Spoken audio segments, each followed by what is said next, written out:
Nelk is an empire that is worth millions, with finding huge success with merch and getting some of the most endorsement from celebrities out of any other YouTubers. But it wasn't easy. In fact, what Nelk has done is something that will probably never be able to be recreated in the same manner again.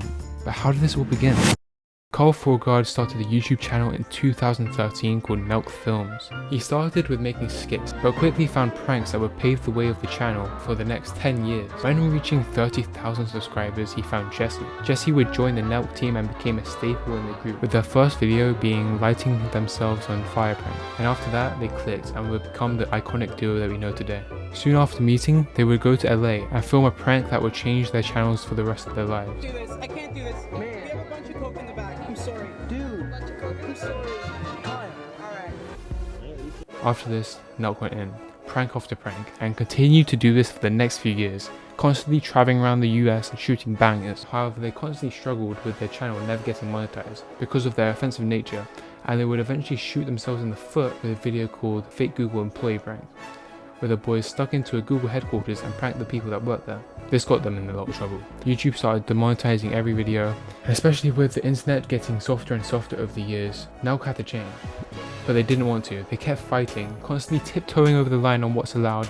As a result of this, Nelk started to make no money on videos, and the videos had to be funded through the viewers. And that's when they launched Full Send. Full Send was a clothing brand like any other YouTubers. They treated it like Supreme. They would drop the merch and never sell it again. And this made Full Send become almost a hypebeast type of clothing. Nelk kept going, befriending loads of celebrities like Post Malone and loads of other rappers, while celebrities started to see YouTubers as their equals.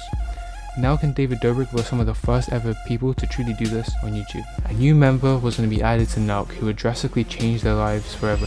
Steve Will Do It was found by Kyle on Instagram, and he was known for doing drinking challenges, and he fit perfectly into the group with no filter and willingness to do anything for the video.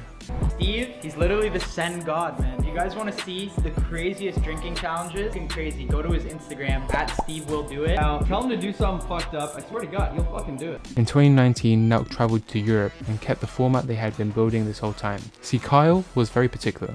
Partying, pranks, and a vlog.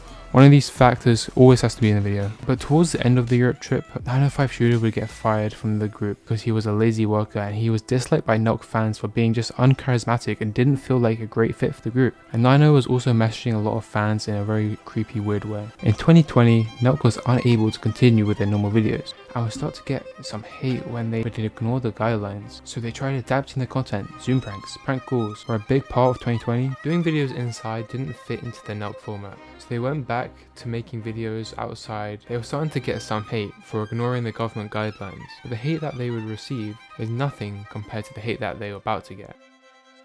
The Nelk boys met Donald Trump in 2020, which made their fans view them in a very different way. Before then, Nelk was seen as very centralist and would prank both sides of the political spectrum. Because Nelk turned political, it turned a few fans away. While all this was happening, Jesse was having thoughts about leaving Nelk due to a video that almost got him thrown in jail. This made him fear of doing pranks and started to focus on the behind the scenes of Nelk with the clothing, Happy Dad, and other merch. But Jesse would officially leave Nelk when he decided to become sober, and the Nelk lifestyle was not suited to someone sober.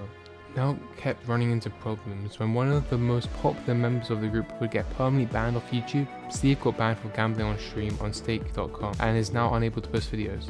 Now, Nelk has taken a more cinematic approach with their videos. Each video feels like a movie and is shot over a couple of weeks. They no longer have a schedule, post videos whenever they're ready, recording over a few week period.